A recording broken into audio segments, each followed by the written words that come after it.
नमस्कार। आप देख रहे हैं देश न्यूज़ का खास कार्यक्रम प्रेस वार्ता और मैं हूं आपके साथ मनीष कुमार। प्रेस वार्ता के खास कार्यक्रम में हम आपको बताते हैं देश और दुनिया की वो तमाम बड़ी खबरें जो अखबार की दुनिया में खास हेडलाइंस बनी, टेलीविज़न की दुनिया में बहस का हिस्सा बनी, सोशल मीडिया पर ट्रेंडिंग में रही।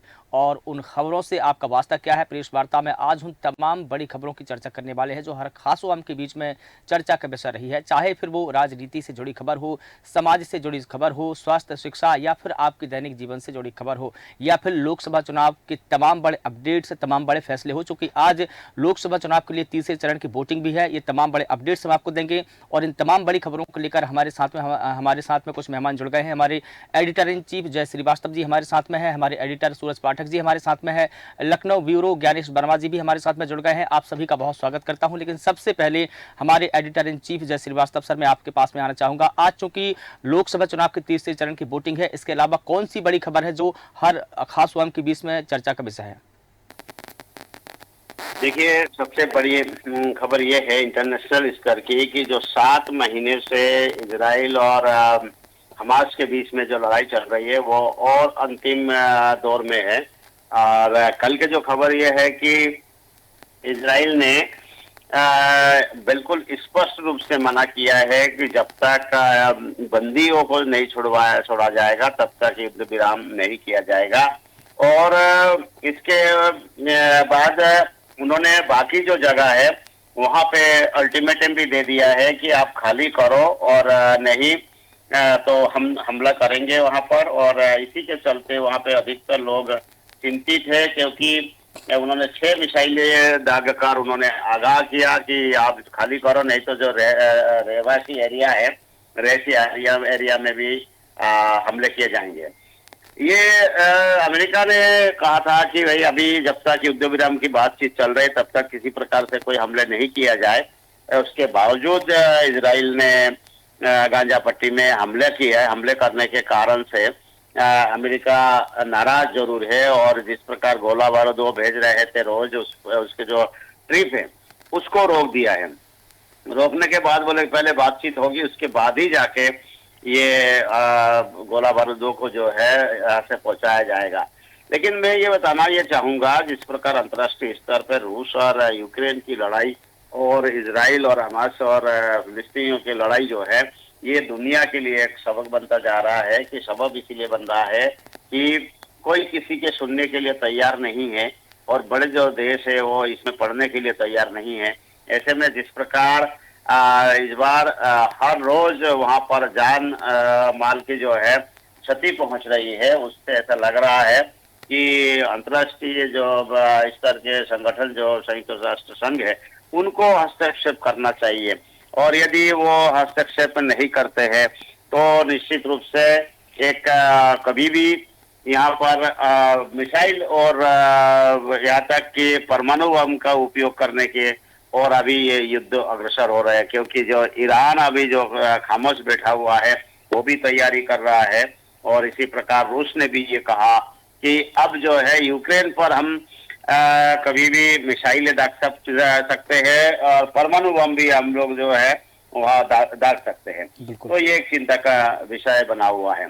दूसरा ये है कि जो अमेरिका है, अमेरिका में 1 लाख डॉक्टरों की नियुक्ति किया जाना है, उसमें 5,000 भारतीय डॉक्टरों को वहां नियुक्ति दे रहे हैं।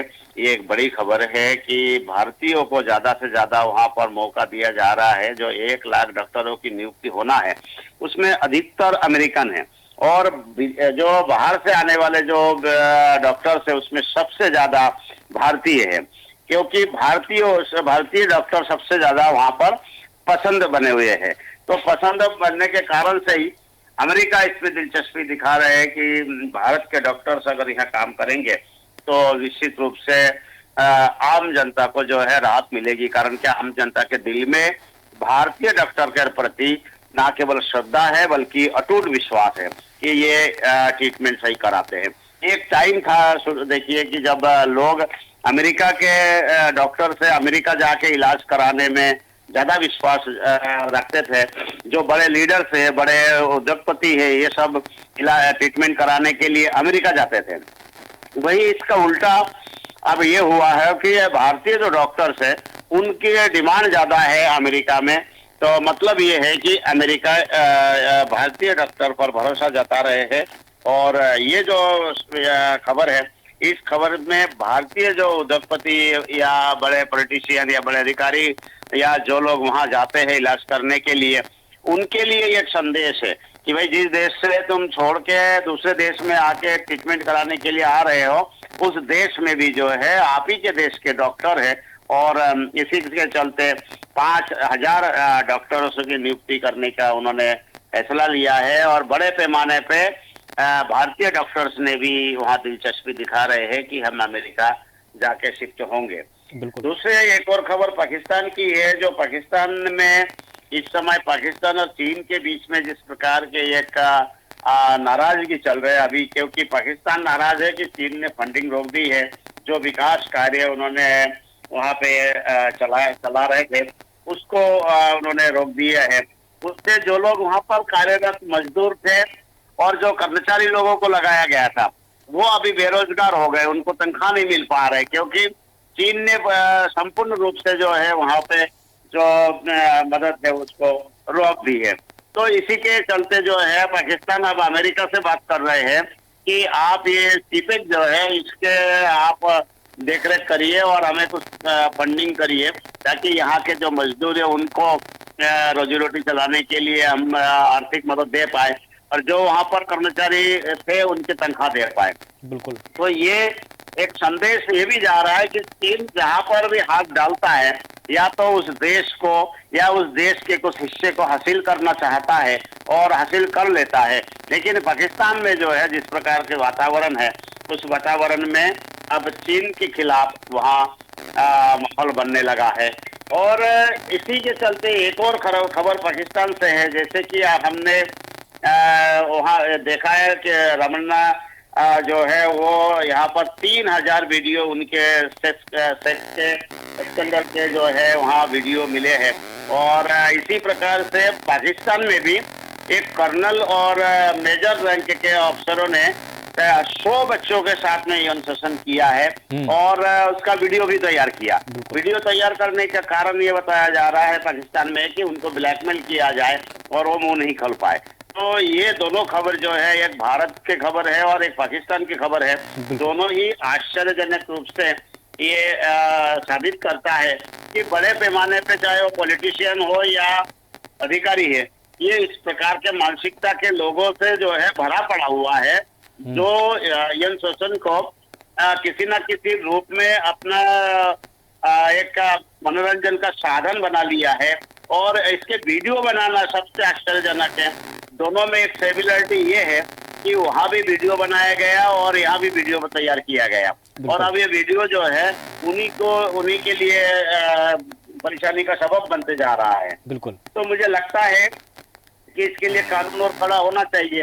जैसे भारत ने जो है जो विदेश जाने के बाद भी उनको लाने की तैयारी चल रही है अभी, इसी प्रकार से पाकिस्तान में भी ये आर्मी का सबसे बड़ा सेक्स स्कैंडल के रूप में देखा जा रहा है।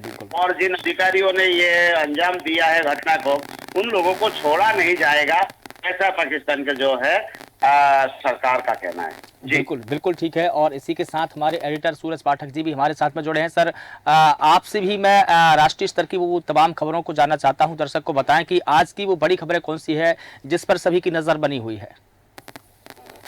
बिल्कुल मनीष, सबसे पहले तो बात करूंगा कि आज तीसरे चरण का मतदान है, और तीसरे चरण का मतदान जिन चीजों पर हो रहा है को देखकर तमाम सियासी समीकरण बहुत दिनों से सरकार का विषय बने हुए थे।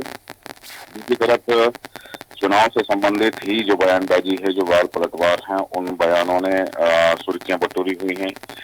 जहां राहुल गांधी का जो बयान है कि प्रधानमंत्री को उन्होंने तंज कसते हुए कहा है कि प्रधानमंत्री कल के बारे में कुछ नहीं कहेंगे, क्योंकि यहाँ प्रधानमंत्री नरेंद्र मोदी ने कल जिस तरह से आंध्र प्रदेश में कहा कि देखिए अब हम देख रहे हैं कि जैसे तीसरे चरण का चुनाव प्रचार प्रारंभ हुआ था, उसी समय से प्रधानमंत्री नरेंद्र मोदी ने राहुल गांधी को राहुल गांधी या कांग्रेस नेता की बजाय शहजादे कहना शुरू कर दिया था। तो इसी तर्ज पर उन्होंने कल भी कहा है कि शहजादे बताएं कि नोटों के पहाड़ किसके हैं। इस पर पलटवार करते हुए राहुल गांधी ने कहा कि प्रधानमंत्री नीट पेपर लीक के बारे में कुछ नहीं कहेंगे। दूसरी तरफ मैं बताना चाहूंगा कि रांची में झारखंड के एक मंत्री हैं और उनके पीए के घर पर 31 करोड़ रुपए की नकदी मिली है और ईडी ने 9 ठिकानों पर छापे मारे थे। तो इसको भी लेकर के, क्योंकि चूंकि चुनाव का समय चल रहा है, तमाम जगह चुनाव आयोग के द्वारा अब तक 2024 में अब तक रिकॉर्ड जब्ती की गई है, जितनी अब तक नहीं हुई है वैसी अभी की गई है, साल इस चुनाव में की गई है। और उसके बाद में इस तरह से ये राशि मिलना भी कहीं ना कहीं ये दर्शाता है कि चुनाव को प्रभावित करने के लिए, मतदान की निष्पक्षता को प्रभावित करने के लिए भी किस तरह की कवायद की जा रही थी। तो ये ईडी के शिकंजे में है। दूसरी तरफ मैं बात करूं यदि चुनाव को लेकर के, तो जिन सीटों पर आज चुनाव है, उत्तर प्रदेश में से शुरुआत करना चाहूंगा कि उत्तर प्रदेश में 10 सीटों पर चुनाव है और यहाँ पर मुलायम परिवार की 3 सीटें, मुलायम परिवार के 3 व्यक्तियों की 60 दांव पर लगी हुई है, क्योंकि मैनपुरी और एटा में और देखा जा रहा है कि मुलायम और कल्याण परिवार की जो विरासत है वो दांव पर है। क्योंकि 2019 में यहाँ पर जिन 10 सीटों पर चुनाव है, 2019 के लोकसभा चुनाव में इन 10 में से 8 सीटें भारतीय जनता पार्टी ने जीती थी, 2 सीटें सपा को मिली थी। अब यहाँ सबसे बड़ा सवाल ये है कि ये यादवों का गढ़ कहा जाता था, लेकिन भारतीय जनता पार्टी ने जिस तरह से इस बार, चाहे हम बात करें प्रत्याशी चयन की लेकर के, चुनाव प्रचार को लेकर के, जिन मुद्दों को लेकर चुनाव प्रचार किए गए, तो वो तमाम चीजें देखी जा रही हैं कि हो सकता है कि यहाँ एक दूसरे के वोट बैंक में फंड लगाने की जो कोशिश की जा रही है, हो सकता है कि वो कवायद बात करें, 2 राज्य हैं यहाँ। एक तरफ हम उत्तर प्रदेश की बात करें, गुजरात की बात करें, तो कर्नाटक भी जो है, कर्नाटक की 14 सीटों पर चुनाव है। और यहाँ जो लिंगायत बेल्ट है, वह लिंगायत बेल्ट में महिलाओं का मतदान का जो प्रतिशत है, यदि वो आगे बढ़ता है तो स्वाभाविक बात है कि परिणाम चौंकाने वाले यहाँ से सामने आ सकते हैं। दूसरी तरफ हम बात करें गुजरात की 26 सीटों में से 25 सीटों पर मतदान हो रहा है, क्योंकि एक सीट पर जो है, सूरत की जो सीट है, वहां पर भारतीय जनता पार्टी के प्रत्याशी को निर्विरोध चयन कर लिया गया है। तो ये कांग्रेस के लिए बड़ी मुश्किल है और चुनौती है। हालांकि कांग्रेस को एक सीट जो है राजकोट सीट पर सफलता मिल सकती थी यदि कांग्रेस यहाँ कोशिश करती, क्योंकि यहाँ जो पुरुषोत्तम रूपाला हैं, पुरुषोत्तम रूपाला के एक बयान को लेकर के क्षत्रिय समाज में भारतीय जनता पार्टी के प्रति, या फिर ये कहें कि व्यक्ति और नेता के प्रति कहीं ना कहीं आक्रोश था, क्योंकि उनके बयान को लेकर के ये तो जनता तय करेगी हालांकि, लेकिन कि उस बयान को या उस आक्रोश को कांग्रेस कितनी भुना पाएगी। लेकिन कांग्रेस के लिए सबसे बड़ी चुनौती है कि इस राज्य में यदि एक भी सीट लेकर के वो आती है तो उसके लिए ये जीत ही होगी, क्योंकि ये खाता खोलना, यहाँ अपनी उपस्थिति दर्ज कराना कांग्रेस की बड़ी चुनौती है। दूसरी चीज मैं बताना चाहूंगा कि महाराष्ट्र में 11 सीटों पर चुनाव है और महाराष्ट्र की इन 11 सीटों में एक बड़ा तबका जो है, मतदाताओं का बड़ा वर्ग जो है, क्योंकि यहाँ पर पार्टियों का असली पार्टी होना, नकली पार्टी होना, 2 पार्टियों की बात करें, शिवसेना की बात करें, एनसीपी की बात करें, तो यहाँ पर जहाँ इन दोनों पार्टियों के अलग अलग गुट हो जाने के बाद में मतदाता जो है थोड़ा सा कंफ्यूज है कि वो कौन किसके साथ है, तो किसके, हालांकि जो कोर वोटर होता है, जो परंपरागत मतदाता होता है, उसके लिए चुनाव चिन्ह प्रत्याशी होता है। जहाँ प्रत्याशी चयन को लेकर के प्रत्याशियों पर वोट दी जाती है, मुद्दों पर वोट दी जाती है, क्योंकि सारे मतदाता परंपरागत मतदाता नहीं होते हैं। जो नवागत मतदाता हैं उनके लिए भी ये एक तरह का चुनौती होगा। बिल्कुल। तो ये जो 11 सीटें हैं जहां पर आज चुनाव होना, इन सीटों पर असली नकली की यदि हम बात करें ये दल जो कोई एनडीए के साथ है, कुछ इंडी गठबंधन के साथ है, तो इसमें से मतदाता किसे चुनता है ये देखना दिलचस्प होगा। दूसरी तरफ यदि हम बात करें कि आज 1352 उम्मीदवार चुनाव मैदान में, क्योंकि असम में यदि जिस तरह से चुनाव हो रहे हैं, 4 सीटें हैं यहाँ पर, धुबरी है, कोकराझार है, बारपेटा है, गुवाहाटी है, इन 4 सीटों पर, असम की 4 सीटों पर चुनाव होना है। हालांकि यहाँ एक चीज जो देखी जा रही है कि जो गठबंधन है, विपक्षी दलों का जो गठबंधन है वो सक्रिय नहीं है। यहाँ पर सभी के अपने अपने मुद्दे हैं, सभी के अपने अपने प्रत्याशी हैं, तो यहाँ गठबंधन जो विपक्षी गठबंधन है वो एक साथ चुनाव नहीं लड़ रहा है। तो ऐसे स्थिति में हो सकता है सत्ता पक्ष को इसका फायदा मिलते हुए दिखाई दे, क्योंकि यहाँ पर भारतीय जनता पार्टी, कांग्रेस और यूडीएफ ने एक एक सीट पहले जीती 2019 में, और एक जिन 4 सीटों पर आज चुनाव होना है इनमें से एक सीट निर्दलीय के पास गई थी, निर्दलीय प्रत्याशी से चुनाव जीते थे। तो अगर देखा जाए, क्योंकि भाजपा का असम गण परिषद और यूपी से गठबंधन है, कांग्रेस का जो है यहाँ एजीपी से गठबंधन है, टीएमसी सीपीएम अलग अलग चुनाव लड़ रही, तो ये एक दूसरे को वोट काटते हुए ही नजर आ रहे हैं। अब देखना होगा कि यहाँ वास्तव में मतदाता किसको सहयोग प्रदान करता है, किसको आशीर्वाद देता है। जैसे तक यदि हम बात करें, बिहार की 5 सीटें हैं, झंझारपुर, सुपौल, खगड़िया, मधेपुरा, तो ये जो सीटें हैं यहाँ पर एनडीए में भारतीय जनता पार्टी, जदयू, लोजपा व हम ये सब मिलकर लड़ रहे हैं, और दूसरी तरफ इंडी गठबंधन में कांग्रेस, राजद, वीआईपी व लेफ्ट दल है, क्योंकि इन 5 सीटों में से 3 पिछले बार जदयू ने जीती थी और 1 लोजपा ने और 1 भाजपा ने जीती थी। तो अब ऐसी स्थिति में कि भाजपा और जदयू चूंकि मिलकर चुनाव लड़ रहे हैं, तो ऐसी स्थिति में ये है कि यहाँ पर गठबंधन को मजबूती कैसे मिलती है, ये देखना दिलचस्प होगा। दूसरी तरफ गोवा में, क्योंकि गोवा, उत्तर गोवा और दक्षिणी गोवा 2 सीटें यहाँ पर हैं, तो यहाँ ये देखना होगा कि कांग्रेस और भाजपा ने पिछले चुनाव में 2019 में एक सीट जीती थी। अब यहाँ कौन किसको बाजी मात देते हुए दिखाई देता है, ये देखना होगा, क्योंकि यदि एक सीट कोई भी हारता है और एक ज्यादा सीट कोई भी जीतता है, तो वो यहाँ से मैदान मारने की स्थिति में आ जाता है। दूसरी तरफ यदि हम बात करें पश्चिम बंगाल, क्योंकि पश्चिम बंगाल में जिस तरह से अमित शाह का जो बयान है कि यहाँ से आप टीएमसी को हराओ, भाजपा को जिताओ, तो टीएमसी के गुंडों को हम देख लेंगे, वो बयान कितना असर करता है। पश्चिम बंगाल की 4 सीटें हैं, 4 सीटों पर चुनाव होना है। मालदा है, उत्तर मालदा है, दक्षिण है और जंगीपुर और मुर्शिदाबाद, इन 4 सीटों पर यहाँ पर चुनाव होना है। तो ऐसी स्थिति में, क्योंकि यहाँ मालदा दक्षिण में हम देख रहे हैं, भारतीय जनता पार्टी ने महिला जो प्रत्याशी हैं श्री रूपा मित्र चौधरी को उतारा और उनके सामने शहनवाज अली है। तो ऐसी स्थिति में ये यहाँ हॉट सीट मानी जा रही है। साथ ही ये देखा जा रहा है कि ये जो यहाँ पर बयानबाजी को लेकर, क्योंकि एक तरफ जहाँ ममता बनर्जी ने गठबंधन के अलावा एकला चलो की रणनीति पर उतर के चुनाव लड़ना चाहा है, और उसी स्थिति में कई बार वो कांग्रेस को भी निशाने पर ले चुकी हैं, तो वो उनके लिए कितने फायदेमंद होगा और इन 4 सीटों पर उनके बयानों का कितना असर होगा। साथ ही भारतीय जनता पार्टी, प्रधानमंत्री नरेंद्र मोदी के भाषण, उनकी रैलियां और संदेश खाली का इन सीटों पर कितना असर होगा, ये देखना होगा। छत्तीसगढ़ की 3 सीटों पर है, सरगुजा, रायगढ़, जांजगीर चांपा। एक्चुअल में 7 सीटों पर है, सरगुजा, रायगढ़, जांजगीर चांपा, कोरबा, बिलासपुर, दुर्ग और रायपुर, इन 7 सीटों पर छत्तीसगढ़ में चुनाव हो रहा है।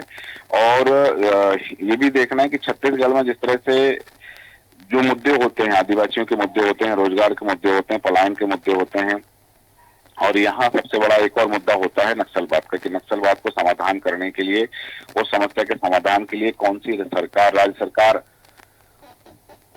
या केंद्र सरकार कितने कारगर कदम उठाती है, ये देखना भी वहाँ पर दिलचस्प होता है। दूसरी तरफ यदि मैं तो एक और बात करूंगा, चंडीगढ़ की बात करना चाहूंगा कि चंडीगढ़ में इस समय जो सियासी समीकरण चल रहे हैं वो थोड़ा सा चौंकाने वाले हैं, क्योंकि शिरोमणि अकाली दल के जो लोकसभा प्रत्याशी थे हरदीप सिंह बुटेरला, उन्होंने टिकट लौटा दिया है और उन्होंने ये कहा है कि पार्टी से टिकट मिलने के बाद में पार्टी फंड नहीं मिला, साथ ही कोई बड़े नेता वहां पर मिलने भी नहीं आए हैं, तो ऐसी स्थिति में वो चुनाव नहीं लड़ पाएंगे और उनके समर्थकों के साथ उन्होंने पहले तरह से कहा कि पार्टी छोड़ दी है। बिल्कुल, ये जो तमाम चीजें मनीष हम देख रहे हैं कि पहले पश्चिम बंगाल में ये चीजें हुई, मध्य प्रदेश में हमने ये चीजें देखी कि टिकट मिलने के बाद में प्रत्याशी जो है नामांकन गलत हो जाने के कारण रद्द हो गया। खजुराहो सीट की बात करें, सूरत की बात करें, इंदौर की बात करें, पश्चिम बंगाल की बात करें, और अब ये शिरोमणि अकाली दल के जो प्रत्याशी है वो हम यहाँ देख रहे हैं। तो ये इस चुनाव में कुछ ऐसी चीजें, तमाम चीजें देखने के लिए मिल रही हैं जो अब तक सामने नहीं आई थी, लेकिन इस बार हमने देखा है कि हो रही है। बिल्कुल जी, तो इस बार का चुनाव जो है थोड़ा सा अलग रूप में सामने आ रहा है। जी मनीष, बिल्कुल ठीक है। और इसी के साथ लखनऊ से हमारे ब्यूरो ज्ञानेश वर्मा जी भी हमारे साथ में जुड़े हैं। ज्ञानेश जी, आपसे भी जानना चाहूंगा कि लखनऊ समेत उत्तर प्रदेश की वो तमाम बड़ी खबरें बताएं हमारे दर्शकों को जो हर लोगों के बीच में बिल्कुल चर्चा का विषय बनी है। देखिए मनीष, ये लोकसभा चुनाव के 3रे चरण के मतदान आज शुरू हो गया और आज गुजरात की सभी 25 सीटों पर वोट डाले जा रहे हैं। इसके अलावा कर्नाटक की 14 और उत्तर प्रदेश की 10 सीटों पर मतदान हो रहा है। बता दें कि अब तक देश की 190 लोकसभा सीटों पर 2 चरणों का मतदान संपन्न हो गया। आज का मतदान संपन्न होने पर लोकसभा के 283 सीटों पर चुनाव संपन्न हो जाएगा और आज तीसरे चरण में 93 सीटों पर वोटिंग हो रही है। मनीष, आपको हम बताना चाहेंगे कि राजधानी लखनऊ उत्तर प्रदेश में तीसरे चरण का मतदान आज सुबह से शुरुआत हो गई है। शाम को 6 बजे तक मतदान होना है। बिल्कुल। और तीसरे चरण में यूपी की 10 लोकसभा सीटों पर मतदान। आपको बताऊंगा संभल, हाथरस, आगरा, फतेहपुर सीकरी में आज वोटिंग होनी है। वहीं फिरोजाबाद, मैनपुरी, एटा, बदायूं में आज मतदान होगा। आंवला और बरेली लोकसभा सीट पर भी मतदान होना है। पोलिंग बूथों पर सुरक्षा के कड़े इंतजाम किए गए हैं। वहीं 10 लोकसभा सीटों पर चुनावी मैदान में अगर हम बात करें तो 2 प्रत्याशी हैं। 1,89,06,875 मतदाता करेंगे प्रत्याशियों को भाग्य का फैसला। और इन 10 सीटों में भाजपा ने 2019 में 8 सीटें जीती। वहीं 2019 में 2 सीटों पर समाजवादी पार्टी के प्रत्याशी जीते थे। मनीष, हम लखनऊ में बताएंगे कि लखनऊ लोकसभा क्षेत्र से 10 प्रत्याशी फाइनल हुए हैं। चुनाव लड़ने वाले प्रत्याशियों की फाइनल लिस्ट तैयार हो चुकी है। लखनऊ में 10 प्रत्याशी होंगे आमने सामने और मोहनलालगंज लोकसभा के मैदान में 11 प्रत्याशी। लखनऊ पूर्वी उपचुनाव में 4 प्रत्याशियों ने अपनी जगह बनाई है। नामांकन खारिज होने के बाद फाइनल लिस्ट जारी हुई है और नाम वापसी के बाद लखनऊ मोहनलालगंज सीट के दावेदार फाइनल है। वहीं हम बताएंगे मनीष की बसपा अध्यक्ष मायावती का आज का दौरा अंशय कालरा के समर्थन में जनसभा करेंगी। किशोर के इस समर्थन में जनसभा करेंगी। खीरी और धौरहरा लोकसभा के लिए संयुक्त रैली करेंगी। जेएसी मैदान में दोपहर 1 बजे जनसभा का आयोजन होना है। वहीं मुख्यमंत्री योगी आदित्यनाथ का आज का दौरा सीतापुर, बहराइच, दोपहर सीतापुर के मिस्टिक में वो जनसभा करेंगे, जनसंपर्क करेंगे। वहीं दोपहर 1:20 सीतापुर के अक्तुआ में जनसभा करेंगे और दोपहर 2:30 बजे बहराइच में जनसभा को संबोधित करेंगे। अब हम बात करेंगे ब्यूरोक्रेसी की। सीबीआई में तैनात डीआईजी स्तर के 5 आईपीएस अधिकारियों को ज्वाइंट डायरेक्टर पद पर प्रमोट कर दिया गया है। प्रमोशन पाने वाले अधिकारियों में 2005 बैच के आईपीएस हैं।